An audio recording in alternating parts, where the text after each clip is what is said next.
रोशन sir के भाई की मृत्यु के बाद एक तरीके से सिंपैथी तो उनके फेवर में काम करेंगे ही, ये सबको पता है।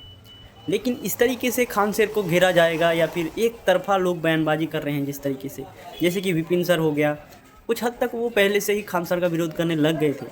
लेकिन इसके पीछे मुझे एक जलन की भावना और एक अहंकार ज़्यादा झलकता है विपिन सर की बातों से, क्योंकि उनका कहना ये है कि जो सर मेरा क्लास करते हुए कॉल उठा लेते थे, आज मेरा व्हाट्सअप नहीं चेक कर रहे हैं, या फिर कई सारे ऐसी उनके बयान हैं जिसके कारण ये दिख रहा है कि उनके अंदर एक खान सर को लेकर एक जलन की भावना या फिर इस तरीके की भावना कि ये इतना बड़ा कैसे हो गया जो अब हमसे बात नहीं कर रहा था, जो कि हमारे कहने पे हमारे रैलियों में घुमा करते थे, आज उनकी इतनी बड़ी औकात हो गई कि वो आज हमारे फ़ोन नहीं उठा रहे हैं।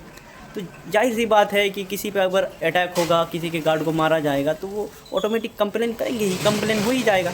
और फिर एक्शन में तो पुलिस पहले तो लेके जाएगी, उसके बाद ना जांच होगा फिर कि किसने किया, कौन किया, तो पकड़ के ले गई विपिन सर को। उसके बाद जो विपिन सर के भाई जो कि ज्ञान बिंदु के संचालक माने जाते हैं, तो आशंका ये थी कि उसको भी शायद गिरफ्तारी करे या फिर कुछ भी करे।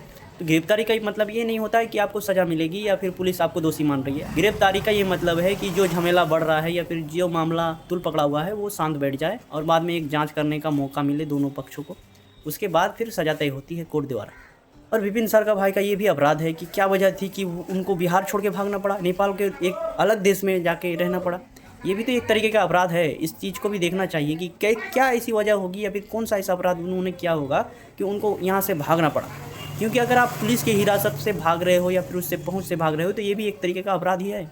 लेकिन कुछ लोग इस चीज़ को नहीं देख रहे हैं क्योंकि उनकी मौत हो चुकी है, चाहे जिस भी वजह से हुई हो, डिप्रेशन की वजह से हुई हो या फिर गोलियों की ओवरडोज से हुई हो या फिर मिर्गी जैसी कोई बीमारी की वजह से हुई हो। हाइपरटेंशन तो हो ही सकता है।